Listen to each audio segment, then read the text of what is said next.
स्वागत है आप सभी का रोशन सा स्टडी पॉइंट पे। और आज की इस वीडियो में हम देखने वाले हैं अपना 12th क्लास का जो हिस्ट्री का अभी प्री बोर्ड हुआ है ना। प्री बोर्ड का ये जो मॉर्निंग शिफ्ट का क्वेश्चन पेपर है, इसके आंसर की को हम देखने वाले हैं।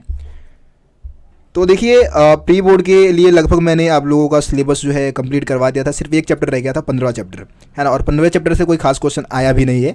तो मेरे हिसाब से तो भाई सभी स्टूडेंट, जितने भी स्टूडेंट अभी एग्जाम दे के आए हैं, बहुत ही अच्छा एग्जाम गया हुआ आप लोगों का। और लगभग मैं ये उम्मीद करता हूँ कि भाई 80 में से कम 75 या फिर 70 प्लस तो आपके मार्क्स आने वाले हैं। ठीक है, अब देखिए यहाँ पे हम ये पेपर के कुछ भी जो दिशा निर्देश दिए गए इसको हम रीड नहीं करते, आप लोगों ने कर लिया होगा। सीधा हम क्वेश्चंस पढ़ते हैं, उसके आंसर आपको बताना स्टार्ट करेंगे। वैसे यहाँ पे जो स्टूडेंट ने जो आंसर टिक कर रखा है, अब उसको सही ना माने, मैं आप लोगों को सही आंसर बताऊंगा। ठीक है, तो देखिए सबसे पहला क्वेश्चन हमारा क्या था। पहला क्वेश्चन है कि निम्नलिखित जानकारी के आधार पर पहचानिए कि ये किस वंश से संबंधित है। जो जानकारी आपको दो जानकारी दी गई है, इसके आधार पे आपको क्या करना है, वंश का पता लगाना है कि ये किस वंश के बारे में बताया गया है। तो भैया देखो, पहला दिया गया है कि मध्य एशिया से आई, ब्राह्मण इन्हें मलेच है ना, बर्बर और अन्य देशी मानते थे। मलेच हम उन्हें कहते हैं जिनको संस्कृत भाषा का ज्ञान नहीं होता, और बर्बर उन्हें कहा जाता है जो मार काट में विश्वास करते हैं, और अन्य देश यानी कि दूसरे देश से आए। तो पहला कथन तो ये हो गया कि ब्राह्मण इनको क्या कहते थे, मलेच, बर्बर और अन्य देशी कहते थे। उसके बाद है संस्कृत के अभिलेखों में इनके किसी राजा द्वारा सुदर्शन सरोवर के जीवनोद्धार का वर्णन मिलता है। मतलब सुदर्शन झील का पुनर्निर्माण में योगदान दिया था इस वंश के राजा ने। तो यहाँ पे हम बात करें शक वंश के शासक की, यानी कि ऑप्शन ए, ऑप्शन का आपका यहाँ पे क्या है, सही है। शक वंश का जो शासक था, आपको पता है रुद्रादमन है ना। रुद्रादमन ने ही क्या करवाया था, सुदर्शन झील का पुनर्निर्माण करवाया था। तो ऑप्शन ए, ऑप्शन का यहाँ पे आपका पहला क्या है, सही उत्तर है। आगे बढ़ते हैं अगले क्वेश्चन की तरफ। अगला क्वेश्चन है हरिसेन किस वंश का राजकवि था। अरे बहुत ही आसान क्वेश्चन है यार। हरिसेन जो था वो समुद्रगुप्त का राजकवि था, है ना। जो समुद्रगुप्त के बारे में जानकारी प्राप्त करने का सबसे मेन स्रोत है प्रयाग प्रशस्ति, और प्रयाग प्रशस्ति की रचना किसने की थी, हरिसेन ने ही की थी। ठीक है, और समुद्रगुप्त का राजकवि था ये। अगला क्वेश्चन मिलान करने हैं आपको, है ना। देखिए यहाँ पे मिलान जो है स्टूडेंट ने बिल्कुल सही कर रखा है।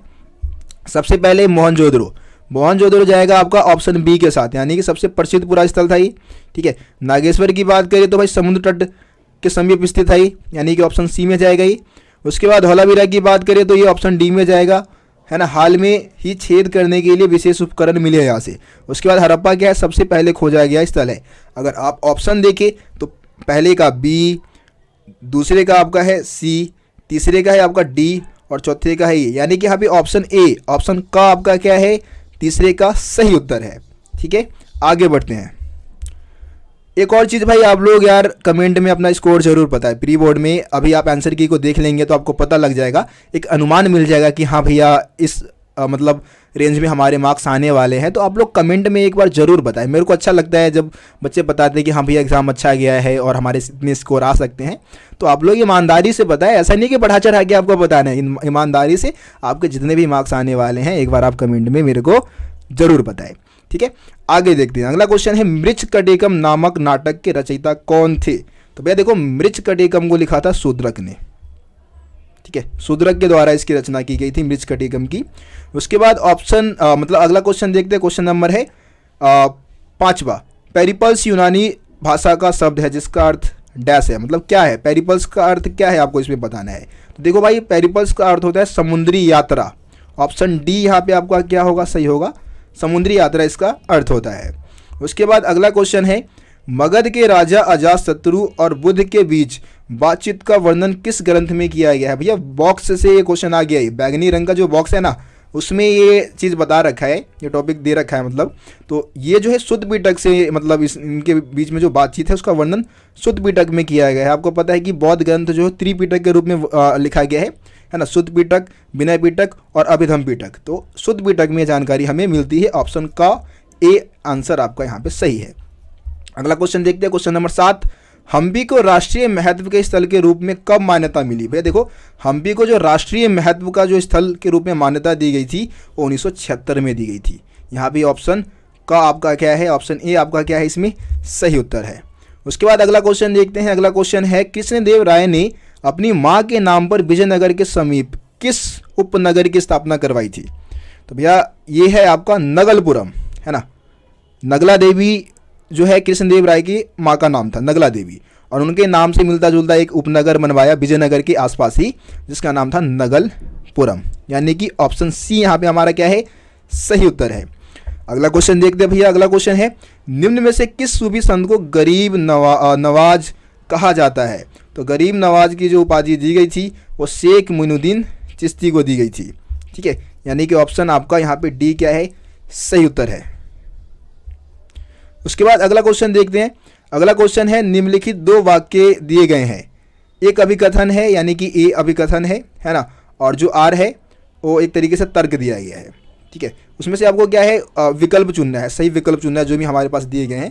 तो सबसे पहले हम यहाँ पे कथन पढ़ते हैं। कथन क्या है, हड़प्पा स्थल के लोगों का ओमान, बहरीन, मेसोपोटामिया से संपर्क था समुद्र मार्ग के द्वारा।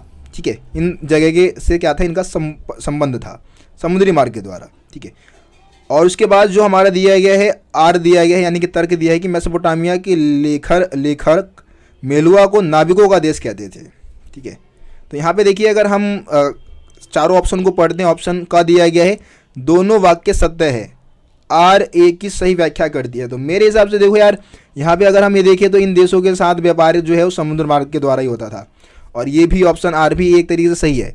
और ज़्यादातर मैं देखता हूँ कि कथन और कारण वाला जो क्वेश्चन होता है उसमें ऑप्शन ए आपका ज़्यादातर सही होता है, बहुत कम चांस होंगे कि कोई और ऑप्शन आपका सही होगा। तो मेरे हिसाब से भैया ऑप्शन ए आपका यहाँ पे सही होना चाहिए। बाकी आप लोग एक बार पढ़ लेना अब इसको, मतलब वैसे तो मेरे हिसाब से तो भाई ठीक है ही, बाकी आपके स्कूल वाले जो कहते हैं उसके हिसाब से आप इसका आंसर आप मेरे को कमेंट में भी बता सकते हैं। ठीक है, स्कूल के टीचर के पास जो आंसर किया आएगा ना उसमें इसका सही प्रॉपर आंसर दिया होगा, लेकिन मैंने इसको पढ़ लिया है, बुक में भी मैंने मिला है, तो ठीक है मेरे हिसाब से तो ये।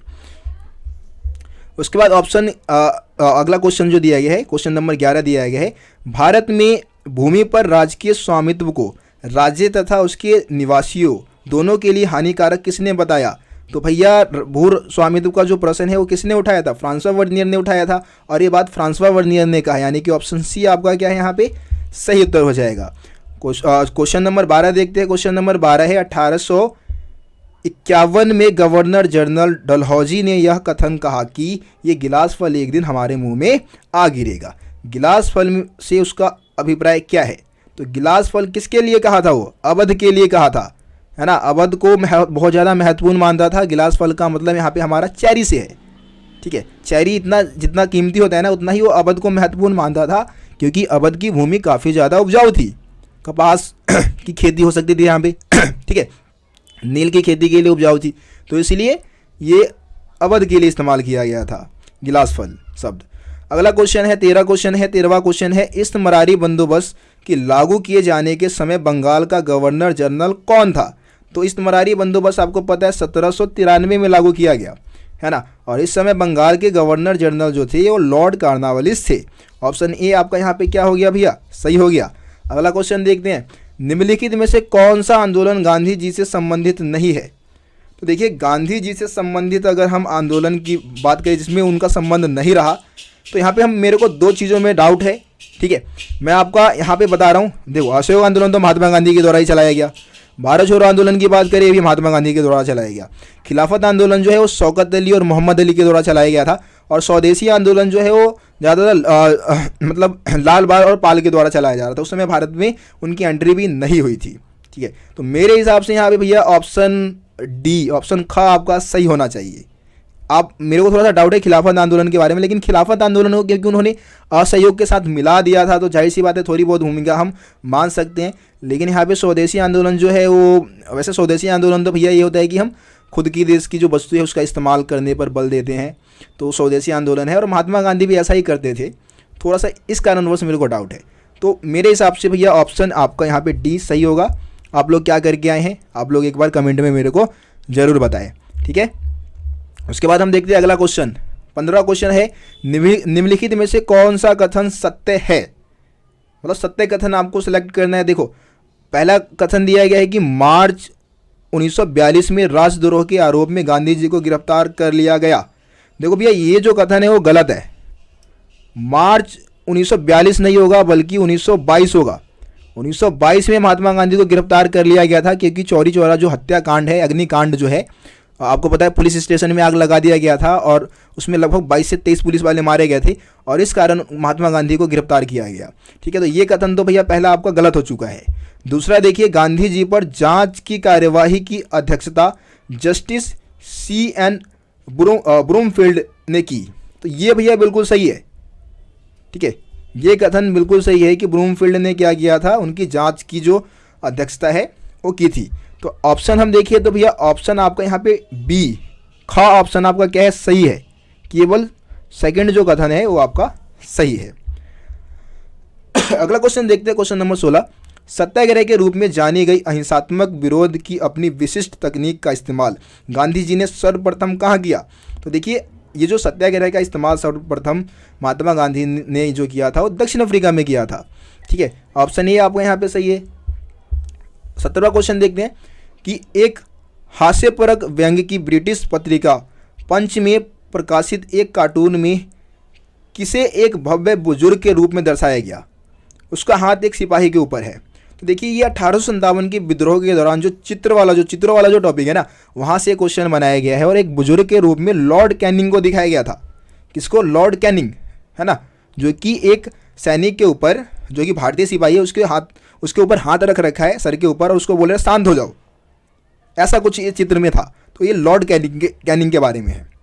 आगे हम देखते हैं, संविधान निर्माण के दौरान संविधान सभा के कुल कितने सत्र हुए? ये आपका 18वां क्वेश्चन है और 18वें क्वेश्चन का आंसर होगा 11, यानी कि ऑप्शन डी यहाँ पे सही है। 11 सत्र बुलाए गए थे टोटल।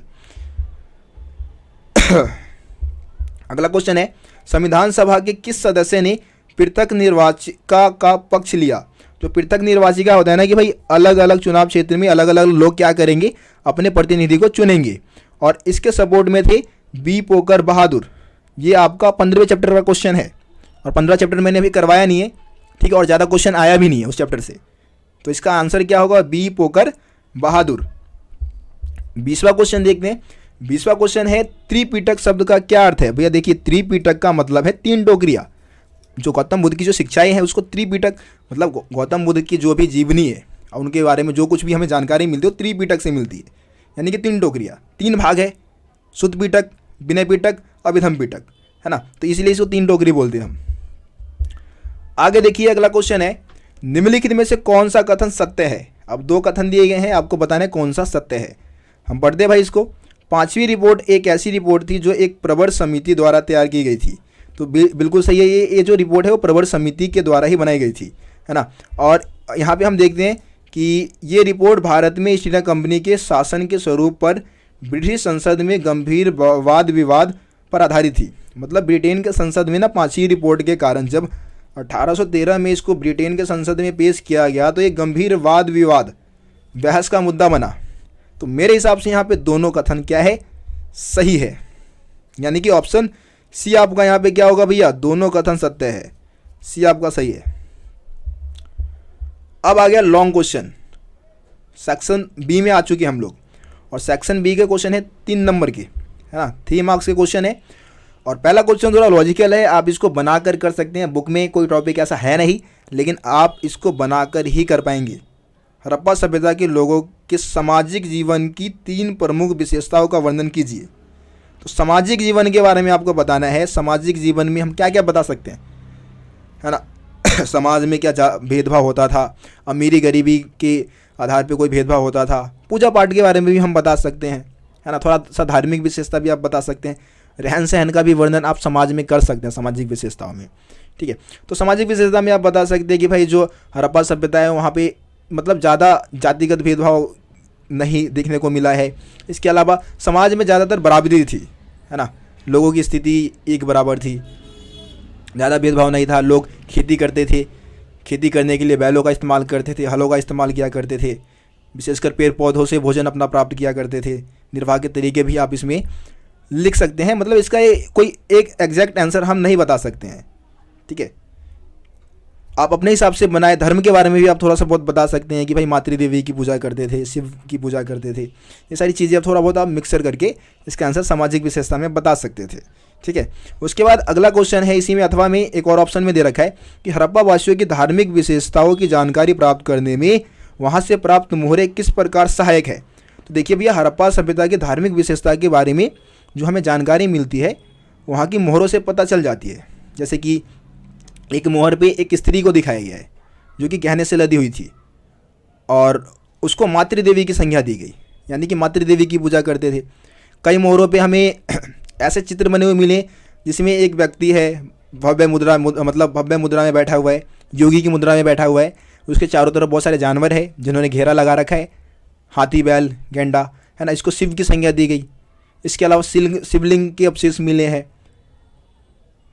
ठीक है, तो ये सारे पॉइंट्स आप इसमें लिख सकते हैं। इसके अलावा मोहरों पे हमें पेड़, पीपल के पेड़ का मतलब जो है वो चित्र मिला, उसमें धागे वगैरह लपेट रखे हैं। तो इससे पता लगता है कि भाई प्रकृति की पूजा, पेड़ पौधों की पूजा भी हड़प्पावासी करते थे। तो ये सब हमें मोहरों से पता चलता है हड़प्पावासियों के धार्मिक विशेषता के बारे में। तो इस क्वेश्चन में आपको ये बताना था कि हड़प्पावासियों की धार्मिक विशेषता के बारे में हमें मोहरों से क्या पता चलता है, क्या जानकारी मिलती है। ये क्वेश्चन था ये। 23वां क्वेश्चन है मौर्य प्रशासन के प्रमुख अभिलक्षणों का वर्णन कीजिए, यानी कि मौर्य प्रशासन व्यवस्था के बारे में इसमें आपको बताना था। मौर्य प्रशासन व्यवस्था में भाई बहुत सारे पॉइंट बन सकते थे। 3 नंबर के हिसाब से, इसको 8 नंबर के हिसाब से भी आप लिख सकते थे। जैसे कि मौर्य प्रशासन में आप बता सकते थे कि पहला कि मौर्य प्रशासन को 5 प्रमुख राजनीतिक केंद्रों में बांटा गया था मौर्य साम्राज्य को। पहले इसकी राजधानी पाटलिपुत्र थी।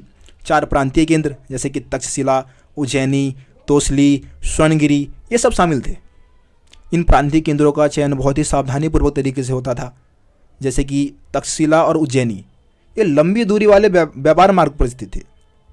स्वर्णगिरी दक्षिण भारत में, है ना। स्वर्णगिरी कहाँ है? स्वर्णगिरी हमारा दक्षिण भारत में है, जो कि सोने के खदानों के लिए बहुत ज़्यादा फेमस था। इसके अलावा आप बता सकते हैं यातायात के साधनों को बढ़िया बनाया गया।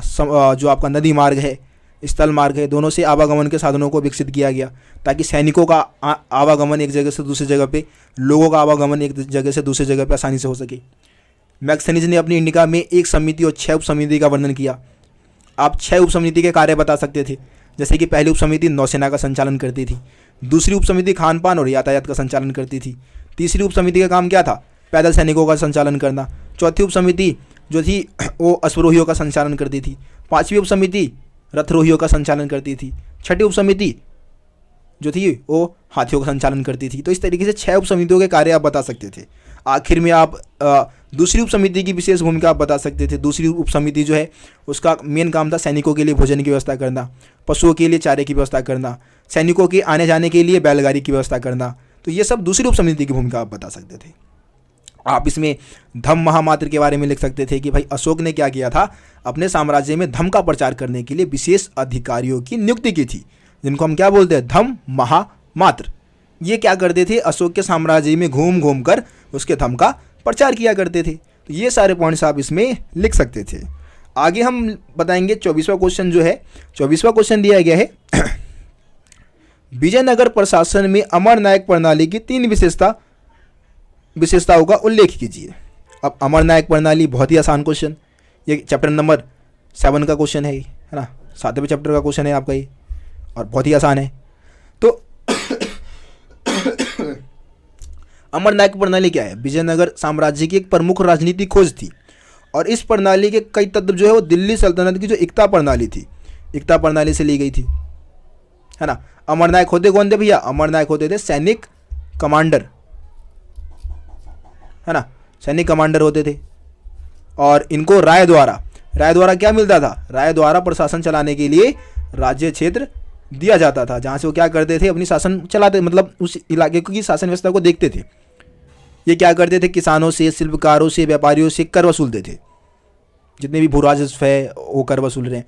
कर का कुछ भाग अपने पास रखते थे, है ना, कुछ राजा को भेजते थे, कुछ उनके जो दैनिक इस्तेमाल में आ गए, कुछ जो है मंदिर बनवाने में खर्च कर दिया, कुओं का निर्माण करवाने में खर्च कर दिया। युद्ध के समय विजयनगर के शासकों को क्या करते थे? सैन्य सेवा प्रदान करते थे। वर्ष में एक बार राजा को भेंट भेजते थे। कई बार राजकीय उपहारों के साथ राजा के दरबार में खुद उपस्थित भी होते थे। राजा इनका स्थानांतरण करता रहता था अलग अलग जगह पे और अपने नियंत्रण का दावा करता था। तो ये हो गया आपका अमर नायक प्रणाली। अब हम बात करते हैं अगले क्वेश्चन की। क्वेश्चन नंबर है 25। क्वेश्चन नंबर 25 दिया गया है कि इब्न बतूता के वृत्तांत के आधार पर भारत में मौजूद तत्कालीन संचार प्रणाली की चर्चा कीजिए। तो भैया इब्न बतूता ने विशेषकर भारत की संचार प्रणाली के बारे में बताया कि भारत में एक कुशल संचार प्रणाली लागू थी। मतलब संचार प्रणाली का मतलब क्या है कि सूचनाओं का आदान प्रदान के लिए एक बहुत ही फुर्तीली संचार प्रणाली को भारत में अपनाया गया था, है ना।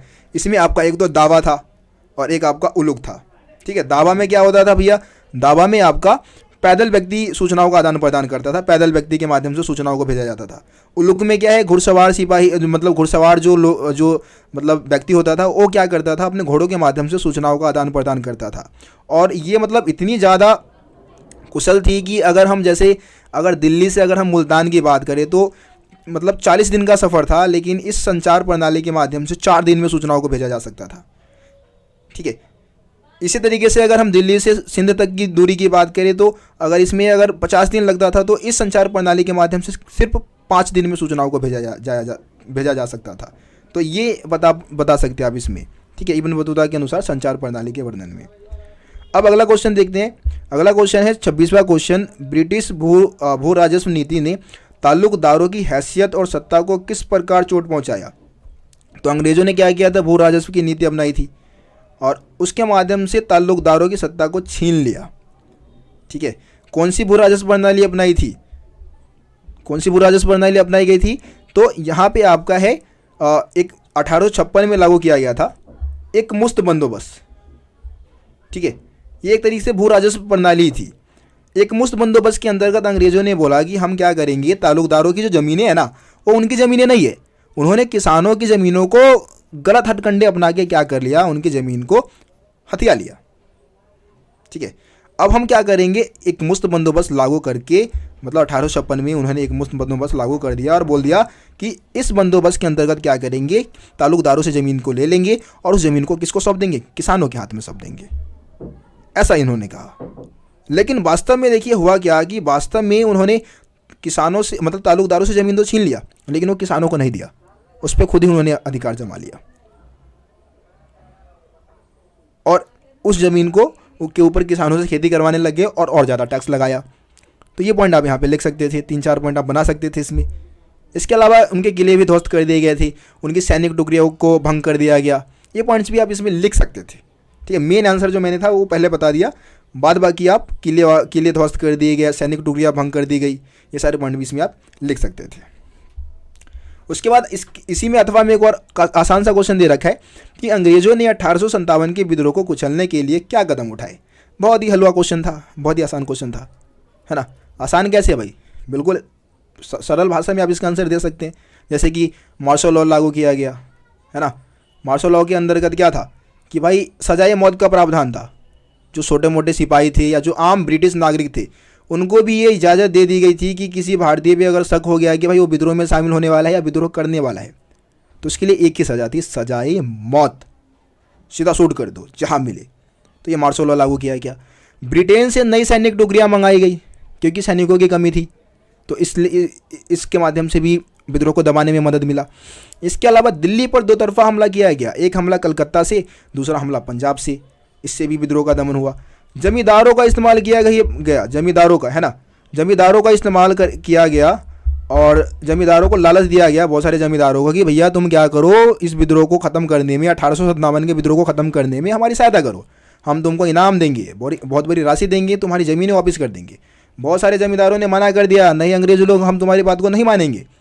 जिन्होंने मना कर दिया उनको मौत के घाट उतार दिया गया, उनको मार दिया गया। जिन्होंने अंग्रेजों का साथ दिया उनकी ज़मीनें वापस कर दी गई और उनको इनाम भी दिया गया, ठीक है। तो ये 4 तरीके अपनाए गए इस विद्रोह को ख़त्म करने के लिए। अगला क्वेश्चन 27वां है, अमेरिका गृह युद्ध ने भारत में रैयत समुदाय के जीवन को किस प्रकार प्रभावित किया। देखिए अमेरिका में जो गृह युद्ध हुआ था ना 1861 में हुआ था गृह युद्ध, और भारतीय किसानों को कैसे प्रभावित किया। तो जब गृह युद्ध हुआ था तो वहाँ से जो कपास आ रहा था ना, ब्रिटेन को जो कपास सबसे ज़्यादा कहाँ से जाता था, अमेरिका से जाता था। अब गृह युद्ध होने के कारण कपास वहाँ से नहीं आ सकता था, तो ये कपास कहाँ से मंगाना स्टार्ट किया ब्रिटेन वासियों ने, भारत से। अब भारत से जब कपास मंगाना था तो भारतीय किसानों को प्रोत्साहित करना था कि भाई वो ज़्यादा से ज़्यादा कपास की खेती करे। इसके लिए भारत के किसानों को बहुत सस्ते दाम पे पैसे उधार दिए गए ताकि वो कपास की खेती ज़्यादा से ज़्यादा कर सके, ठीक है। तो उस समय किसानों की स्थिति तो बहुत अच्छी हो गई, लेकिन ये 1865 में स्थिति और ख़राब हो गई किसानों की, क्योंकि 1865 में अमेरिका में जो गृह युद्ध चल रहा था वो ख़त्म हो गया। अब गृह युद्ध खत्म होने के बाद भाई किसानों को एक तो ऋण देना बंद कर दिया साहूकारों ने, ठीक है। उसके बाद उन्होंने जो इसके दौरान मतलब 1861 से 65 के बीच में जो पैसे उधार लिए थे उस पर और ज़्यादा ब्याज बढ़ा दिया, तो इससे किसानों की स्थिति और ज़्यादा खराब हो गई। ये प्रभाव आप बता सकते हैं, ठीक है, ये पॉइंट आप इसमें लिख सकते थे। 3 नंबर का था हालांकि ये। अगला क्वेश्चन देखते हैं, क्वेश्चन नंबर है 28, 8 नंबर का क्वेश्चन। मेरे को लगा नहीं था कि भैया ये क्वेश्चन जो है 8 नंबर में आ जाएगा, लेकिन 8 नंबर में दे दिया। अब दे दिया तो कोई नहीं, 8 पॉइंट मैं बना दूंगा, ठीक है। महाभारत एक गतिशील ग्रंथ है, क्यों? सबसे पहले भाई गतिशील, महाभारत एक गतिशील ग्रंथ है, उसका मतलब बता दो कि भाई महाभारत में लगातार कुछ ना कुछ बदलाव होते रहे, कुछ ना कुछ परिवर्तन होते रहे हैं, इसलिए इसको एक गतिशील ग्रंथ बोला जाता है। 1 पॉइंट तो ही लिख दो। अब देखो इसके पाठांतरों को अलग अलग भाषा में लिखा गया है, दूसरा पॉइंट। तीसरा पॉइंट, इसमें अनेक कहानियों को शामिल किया गया है। इसके मुख्य कथा की पुनर्व्याख्या की गई है, 4 पॉइंट हो गए। 5वां, इसके मेन जो प्रसंग है उसको चित्रकला और मूर्तिकला के माध्यम से दिखाया गया है। 6वां पॉइंट, भाई इसने क्या किया, नाटकों और नृत्य कला के लिए विषय वस्तु प्रदान किया। 7वां पॉइंट, इसके अनेक लेखक है। 8वां पॉइंट, इसके रचना में 1000 से भी ज़्यादा वर्ष लगे हैं। इस तरीके से 8 पॉइंट बन गए, ठीक है। ज़्यादा और बनेंगे भी नहीं भाई, 8 ही बनते हैं। वैसे ये छोटा सा टॉपिक है, आप अपने बुक में देखें, तीसरे चैप्टर का है, छोटा सा टॉपिक दे रखा है, 8 नंबर का बनता ही नहीं है, पहली बात तो ये क्वेश्चन। उसके बाद अथवा में इसमें एक और क्वेश्चन दे रखा है कि आरंभिक समाज में स्त्री पुरुष के संबंधों की विषमताएं कितनी महत्वपूर्ण रही होगी। विषमता मतलब तो भैया अंतर होता है, और स्त्री पुरुष के बीच में जो अंतर था, भेदभाव था, वो कितना ज़्यादा महत्वपूर्ण रहा होगा या कितना ज़्यादा देखने को मिला होगा। कारण सहित उत्तर दीजिए। तो देखिए, अगर हम आरंभिक भारत में स्त्री पुरुष के बीच में अगर हम विषमताओं की बात करें, भेदभाव की बात करें, तो भेदभाव तो होता था भाई, है ना। ज़्यादातर राजवंशों में उत्तराधिकारी की प्रथा जो थी वो यही थी कि भाई पिता के मरने के बाद पुत्र ही बनता था, है ना। इसके अलावा कई बार जैसे हम देखते हैं कि भाई महिलाओं को भी सत्ता में हिस्सेदारी दी गई। प्रभावती गुप्त का एग्जाम्पल यहाँ पे हम दे सकते हैं, एक आध एग्जाम्पल मिल जाता है, एक आध एग्जाम्पल आपको मिल जाएगा। जैसे प्रभावती गुप्त को, वो भी उसके पति के मरने के बाद उसने उसके कामकाज को संभाला था, सत्ता पे अधिकार जताया, उसने भूमिदान भी किया।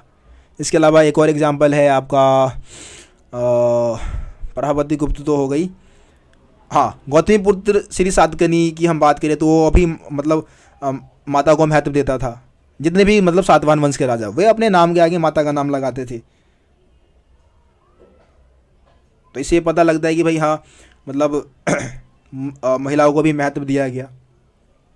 और कुछ पॉइंट्स आप थोड़े बहुत अपने दिमाग से आप लिख सकते हैं, बनाने वाला आंसर था ये, ठीक है। इसका कोई फिक्स आंसर आपके किसी चैप्टर में नहीं मिलेगा। वैसे ये तीसरे चैप्टर का ही क्वेश्चन है, ये भी तीसरे से ही है, तो अपने हिसाब से आप बनाए, बहुत सारे पॉइंट्स आप बता सकते हैं। सातवाहन वंश में अगर हम रानियों की बात करें तो भाई विवाह के पश्चात भी वो अपने पिता के गोत्र को ही क्या करती थी, अपनाए रखती थी, पति के गोत्र को नहीं अपनाती थी, जो कि गोत्र के नियम के विरुद्ध था, ठीक है। तो स्त्रियों के संदर्भ में आपको ये सारे पॉइंट्स लिखने थे। अब अगला क्वेश्चन देखते हैं, क्वेश्चन नंबर 29 है हमारा कि आपके मुताबिक कृषि समाज में सामाजिक और आर्थिक संबंधों को प्रभावित करने में जाति किस प्रकार एक कारक थी। तो मुगल काल में देखिए, सामाजिक और आर्थिक संबंधों को प्रभावित करने में कृषि समाज की बात कर रहे हैं, वो जाति एक महत्वपूर्ण भूमिका निभाती थी, भेदभाव को बढ़ावा देती थी जाति, है ना। क्योंकि किसान जो थे वो जातिगत भेदभाव के आधार पे कई वर्गों में बटे हुए थे, कई समूह में बटे हुए थे। बहुत सारे किसान जो थे उनको नीच समझा जाता था, नीच समझे जाने वाले कामों में जुड़े हुए थे, किसी दूसरे के घर पे जाके काम कर रहे हैं या फिर कहीं और मजदूरी कर रहे हैं, ठीक। इसके अलावा एक तो आपका मुस्लिम समुदाय में हलाल खुराना है, हलाल खुरानाओं की स्थिति बहुत ख़राब थी, ठीक है। गांव से बाहर, ऐसा कहा जाता है कि गांव से बाहर रहना होता था। मल्ला जादाओं की हम बात करें, जो कि नाविकों के पुत्र होते हैं, उनकी स्थिति बिल्कुल जाट कह रहा हूँ, आपका दास जैसी थी इनकी स्थिति, ठीक है। तो ये पॉइंट्स आप इसमें लिख सकते हैं। उसके बाद है मुगल काल में कृषि उत्पादन में महिलाओं की भूमिका का विस्तार पूर्वक उल्लेख कीजिए। भैया बहुत सारे पॉइंट बन जाएंगे, बहुत सारे। देखो, महिलाएं जो थी वो पुरुषों के साथ कंधे से कंधा मिला के खेतों में काम करती थी। जो पुरुष थे वो खेत जोतते थे, हल चलाते थे, है ना। महिलाएं क्या करती थी, बुआई निराई का जो काम है, कटाई का काम भी किया करती थी, हेल्प किया करती थी मतलब। लेकिन कई बार क्या था कि महिलाओं के साथ भेदभाव भी होता था। जैसे कि उनको किसान का जो हल है या कुम्हार का जो चाक है उसको छूने की अनुमति नहीं होती थी। पान के बागानों में, मतलब जब वो मासिक धर्म के समय में होती थी तो पान के बागानों में जाने की अनुमति नहीं थी उनको। इसके अलावा जिस वस्तु का जितना व्यापारीकरण होता था, महिलाओं के श्रम की मांग उतनी ही ज़्यादा बढ़ती रहती थी। महिलाएं जो है अपना घर का काम भी करती थी, मार्केट भी जाया करती थी। वैसे महिलाओं को बच्चे पैदा करने वाले एक मशीन के रूप में देखा जाता था, संसाधन के रूप में देखा जाता था। और महिलाओं में मृत्यु दर भी बहुत ज़्यादा थी, क्योंकि कुपोषण का शिकार हो जाती थी महिलाएं बहुत सारी, इस कारण उनकी मृत्यु हो जाती थी। पुरुष प्रधान समाज था, पुरुषों का दबदबा होता था, महिलाओं को बेवफाई के आधार पर उनको करादंड दिया जाता था। ठीक है, तो ये सारे पॉइंट लिख सकते थे आप, 8, 9 पॉइंट, 10 पॉइंट, बहुत सारे पॉइंट इसके बन जाएंगे आपके। उसके बाद क्वेश्चन नंबर 30 देखते हैं। क्वेश्चन नंबर 30 है, भारत छोड़ो आंदोलन सही मायने में एक जन आंदोलन था जिसमें आम हिंदुस्तानी शामिल थे, स्पष्ट कीजिए। बिल्कुल भैया, भारत छोड़ो आंदोलन सही मायने में जन आंदोलन था। इसकी शुरुआत जो है 1942 में की गई थी, है ना। क्रिप्स मिशन के असफल होने के बाद इस आंदोलन की शुरुआत की गई। आंदोलन शुरू होते ही महात्मा गांधी को गिरफ्तार कर लिया गया, लेकिन हजारों लाखों की संख्या में आम लोगों ने इस आंदोलन को जारी रखा। तोड़फोड़ हड़ताल के जरिए इस आंदोलन को आगे बढ़ाया गया। जयप्रकाश नारायण ने भी विशेष भूमिका निभाया, जो कि कांग्रेस पार्टी में समाजवादी नेता थे, है ना। सतारा, मेदिनीपुर में क्या हुआ, स्वतंत्र सरकार की स्थापना की गई। अंग्रेज़ों को साल भर से भी ज़्यादा समय लगा इसको रोकने में। ये सही मायने में जन आंदोलन के रूप में तब्दील हो गया, क्योंकि बहुत सारे महिलाएं, बच्चे, लाखों की संख्या में उन्होंने भाग लिया इसमें। विशेषकर जो कॉलेज के जो छात्र थे उन्होंने कॉलेज छोड़ दिया और जेल का रास्ता अपनाया, है ना। और स्वतंत्रता संग्राम में एक विशेष भूमिका रही इस आंदोलन की। तो ये सारे पॉइंट लिख सकते हैं। आगे देखिए, पैराग्राफ के ऊपर आधारित है भैया। पैराग्राफ को यार आप लोग खुद करें, ज़्यादातर क्वेश्चन का आंसर आपको पैराग्राफ में मिल जाएगा। एक आध क्वेश्चन बस होंगे जो नहीं मिलेगा, नहीं तो ज़्यादातर आंसर आपको इसी में मिल जाना है। वीडियो लंबी हो चुकी है, गला ख़राब है, बोलते बोलते थक चुका हूँ यार मैं, सही बताऊँ तो। ठीक है, लगभग आधे घंटे की वीडियो बन गई होगी, आधे घंटे से ऊपर की वीडियो बनी होगी और खांसी भी हो रखा है, सही से बोलने का मन भी नहीं कर रहा है। चलो, तो एक बार अपने कमेंट में ना अपना मार्क्स जरूर बताओ यार, कितने आने वाले हैं आपके नंबर। प्री बोर्ड था भाई, ज़्यादा कोई उतना टेंशन लेने की ज़रूरत नहीं है, थोड़े कम भी आएंगे, कोई भी बात नहीं, चलेगा। निराश होने की ज़्यादा ज़रूरत नहीं है। बोर्ड के एग्ज़ाम में हम 4 डालेंगे एकदम, ठीक है ना। रोशन साइंस स्टडी पॉइंट पे जुड़े रहे, स्टडी करते रहे और सपोर्ट भी ज़रूर करें। अपना सपोर्ट, प्यार दिखाना ज़रूरी है यार। नहीं दिखाओगे तो फिर मज़ा नहीं आएगा यार वीडियो बनाने में, मैं आपको पहले बता रहा हूँ। तो बस चैनल को सब्सक्राइब नहीं किया है, अगर नए हो तो सब्सक्राइब